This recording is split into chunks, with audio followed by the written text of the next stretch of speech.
Her text came at 2:03 a.m. "Sorry about this, something unexpected came up. I'll be home soon." I stared at it for exactly 28 seconds before replying.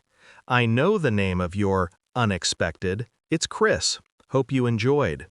Then I locked my phone and waited. The silence that followed was heavy.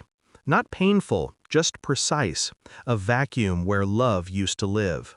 I'd felt it before, the quiet that comes after someone lies to your face for the last time. The calls started, one after another, then messages, pleading, panicked, disjointed. I ignored them all. 25 minutes later, headlights swept across the driveway. 2 doors slammed. She wasn't alone.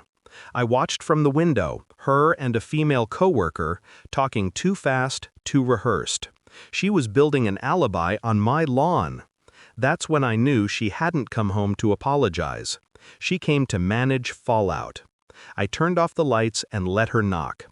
Infidelity doesn't happen overnight. It festers, slowly, quietly. It starts with detachment, her eyes skipping yours during dinner, the late meetings, the extra effort on makeup, not for you, but for someone else. I noticed every pattern, but I said nothing. I've interrogated war criminals who broke under less pressure than she ever suspected I could apply. The clues came in fragments, receipts, timestamps, tone shifts. I'd seen the name Chris in her messages once, hidden under a harmless contact name. A coworker, she said, a friend. Friends don't text each other "miss you already" at 11:47 p.m. Still, I played along, I listened, I watched, I learned. The hardest part wasn't her betrayal, it was her certainty that I wouldn't notice. That the man who once profiled double agents in foreign embassies couldn't see through her borrowed perfume and trembling smiles. When you've been trained to read truth through fear, you stop hearing words, you start hearing pulse rhythms. Her pulse betrayed her long before her text did. She'd walk in late, eyes darting, voice rehearsed. "Traffic was insane. We worked late. It's not what you think." I'd nod, pour her wine, let her talk herself into guilt. Behind the calm, I was building my own operation. Quiet surveillance, digital breadcrumbs, patterns of movement. Every lie she told cross-referenced against data she didn't know I had. Then I found it. Hotel charges at 2:16 a.m., location tagged 3 miles from where girls' night supposedly ended. That was my confirmation.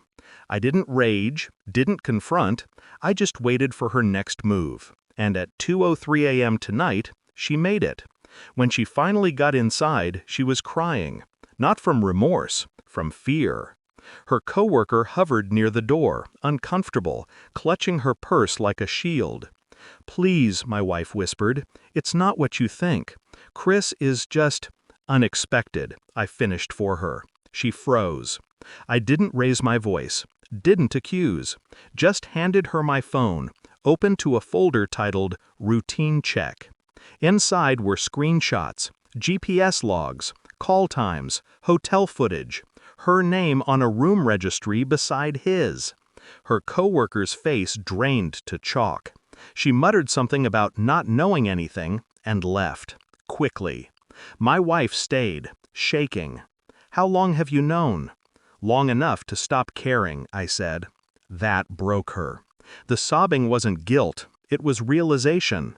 The story she'd been writing in her head had just been deleted. She didn't know about the file. 2 weeks earlier, I'd updated every joint account, every document, every deed. Her name removed, mine secured. The financials tied neatly to the evidence of her affair, prepared in one clean dossier.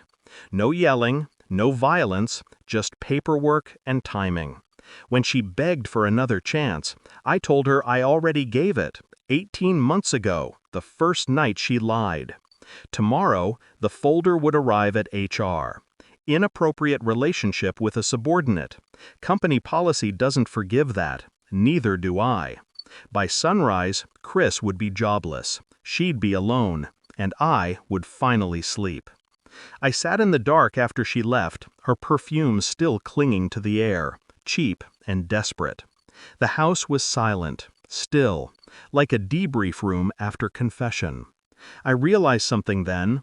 I hadn't lost her tonight. I'd lost her long before, one lie at a time. Tonight just confirmed the body was cold.